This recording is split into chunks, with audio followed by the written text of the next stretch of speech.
Hello friends, आज हम solve करेंगे सी टेट परीक्षा में बार बार पूछे जाने वाले 20 प्रश्नों की प्रश्नोत्तरी।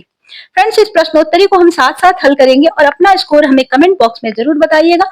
यदि 20 में से 15 सवालों का जवाब आपने सही दिए तो आपकी सी टेट की तैयारी बिल्कुल सही डायरेक्शन में जा रही है। तो चलिए शुरू करते हैं। सुभाष चंद्र बोस द्वारा गठित आजाद हिंद सरकार को सबसे पहले किस देश ने मान्यता दी? A Germany, B Japan, C Italy, D Soviet संघ। 1943 में सुभाष चंद्र बोस ने सिंगापुर में आजाद हिंद सरकार बनाई। जापान ने इसे सबसे पहले मान्यता दी और सैन्य सहायता भी दी। इसके बाद जर्मनी और अन्य धुरी राष्ट्रों ने भी इसका समर्थन किया। ऑप्शन नंबर बी सही है। फ्रेंड्स, मैं आपका कॉन्सेप्ट भी क्लियर करते चल रही हूँ क्योंकि रटने से काम तो बनने वाला है नहीं। निम्न में से कौन सा नदी तंत्र पूर्व की ओर बहने वाली नदियों में शामिल नहीं है? ए गोदावरी, बी महानदी, सी नर्मदा, डी कृष्णा। नर्मदा नदी अमरकंटक की पहाड़ियों से निकलकर पश्चिम की ओर बहती है। यह अरब सागर में गिरती है जबकि अन्य नदियां बंगाल की खाड़ी में गिरती हैं। इसीलिए यह अलग प्रवाह प्रणाली का उदाहरण है। ऑप्शन नंबर सी सही है, नर्मदा। संवैधानिक उपचार का अधिकार भारतीय संविधान के किस अनुच्छेद में वर्णित है? ए अनुच्छेद 32, बी अनुच्छेद 19, सी अनुच्छेद 21, डी अनुच्छेद 226। यह अधिकार नागरिकों को सीधे सर्वोच्च न्यायालय जाने की अनुमति देता है। डॉक्टर भीमराव अंबेडकर ने इसे संविधान की आत्मा भी कहा है। यह मौलिक अधिकारों की सुरक्षा का सबसे महत्वपूर्ण साधन है और यह है ऑप्शन नंबर ए सही, अनुच्छेद 32। सूर्य के चारों ओर पृथ्वी की परिक्रमा के कारण निम्न में से क्या होता है? ए दिन रात, बी ऋतु परिवर्तन, सी ज्वार भाटा, डी पवन चलना। ऑप्शन नंबर बी सही है, ऋतु परिवर्तन। पृथ्वी जो है ये सूर्य की परिक्रमा और अच्छी झुकाव के कारण ऋतुएं बदलती हैं। पृथ्वी की जो परिक्रमा सूर्य के चारों ओर करती है, दिन रात पृथ्वी के घूर्णन से होते हैं, न कि परिक्रमा से। यह अंतर अक्सर परीक्षा में आपको भ्रम पैदा करता है। फ्रेंड्स, ध्यान रखिएगा। राष्ट्रीय आय की गणना में निम्न में से किसे शामिल नहीं किया जाता? ए मजदूरी, बी किराया, सी पेंशन, डी लाभ। पेंशन एक ट्रांसफर पेमेंट है, इसमें कोई उत्पादन नहीं होता। राष्ट्रीय आय में केवल उत्पादन से प्राप्त आय शामिल की जाती है, इसीलिए पेंशन को इसमें शामिल नहीं किया जाता। ऑप्शन नंबर सी सही है, पेंशन।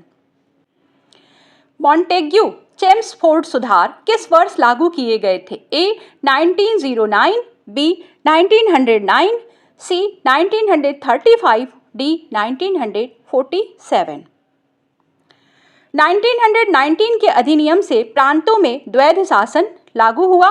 कुछ विषय भारतीयों को दिए गए और कुछ ब्रिटिश के पास रहे। यह स्वशासन की दिशा में एक महत्वपूर्ण कदम था। ऑप्शन नंबर बी सही है।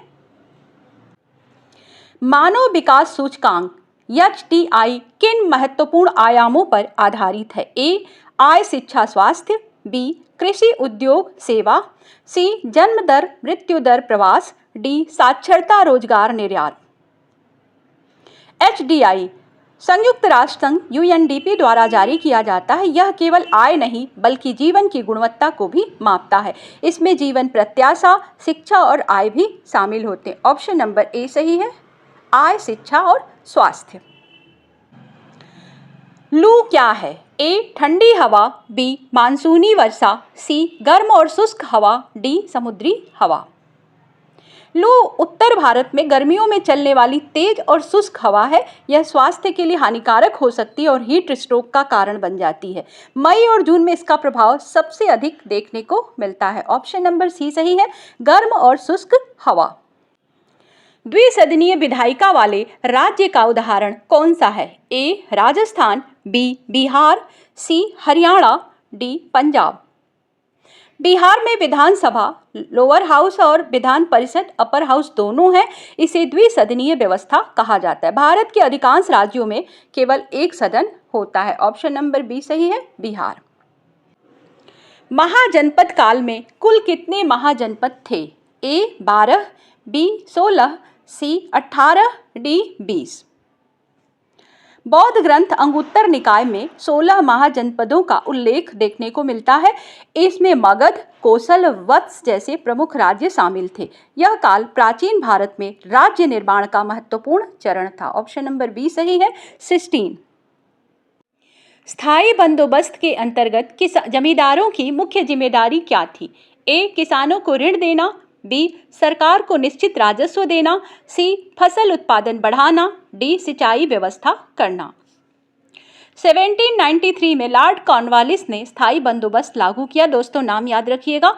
इसमें जमींदारों को जमीन का मालिक माना गया और उन्हें तय राजस्व सरकार को देना होता था। अंग्रेजी सरकार को किसानों से वसूली की पूरी जिम्मेदारी जमींदारों पर ही थी। ऑप्शन नंबर बी सही है, सरकार को निश्चित राजस्व देना।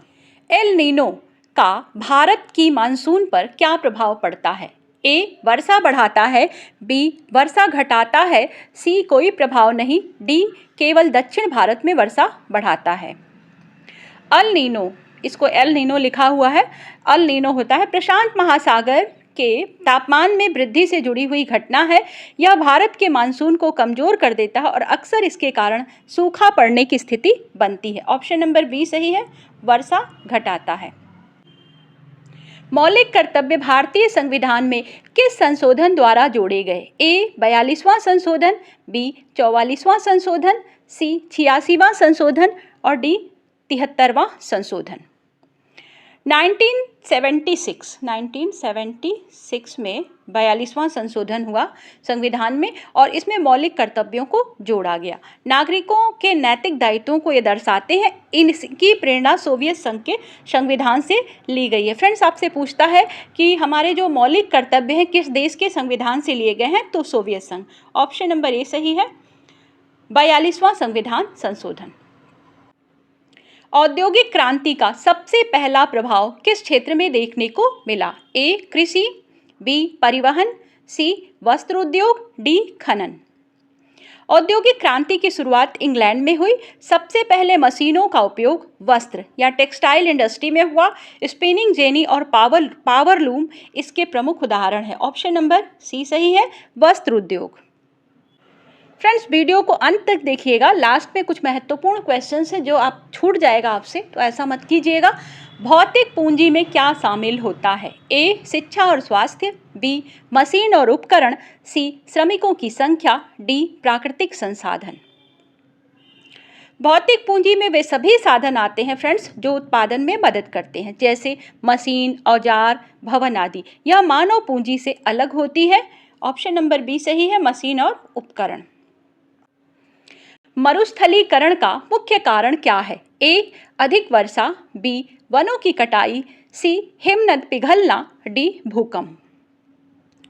फ्रेंड्स मरुस्थलीकरण का मतलब होता है भूमि का बंजर होना। वनों की कटाई और अत्यधिक चराई से, पशुओं की चराई से मिट्टी की गुणवत्ता जो है वो खराब हो जाती है। इससे उपजाऊ जो भूमि होती है वो धीरे धीरे रेगिस्तान में बदल जाती है। ऑप्शन नंबर बी सही है, वनों की कटाई।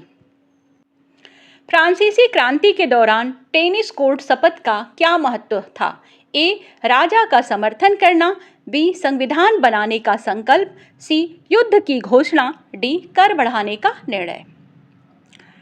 1789 में क्या होता है? तृतीय वर्ग, फ्रांस में तृतीय वर्ग, 3 वर्ग थे फ्रांस में। तृतीय वर्ग के प्रतिनिधियों ने टेनिस कोर्ट में शपथ ली। उन्होंने तब तक सभा न छोड़ने का निर्णय लिया जब तक नया संविधान न बना दिया जाए राजा को हटाकर। यह फ्रांसीसी क्रांति का एक महत्वपूर्ण मोड़ था। ऑप्शन नंबर बी सही है, संविधान बनाने का संकल्प। इसको मैं ठीक कर देती हूँ, संविधान बनाने का संकल्प। लोकसभा के अध्यक्ष को कौन हटाता है? ए. राष्ट्रपति, बी. प्रधानमंत्री, सी. लोकसभा के अध्यक्ष, डी. सर्वोच्च न्यायालय। लोकसभा के अध्यक्ष को हटाने का अधिकार केवल लोकसभा के पास होता है। इसके लिए बहुमत से प्रस्ताव पारित करना पड़ता है। यह प्रक्रिया संसद की स्वायत्तता को दर्शाती है। ऑप्शन नंबर सी सही है, लोकसभा के सदस्य। हरित क्रांति का भारत में मुख्य उद्देश्य क्या था? ए.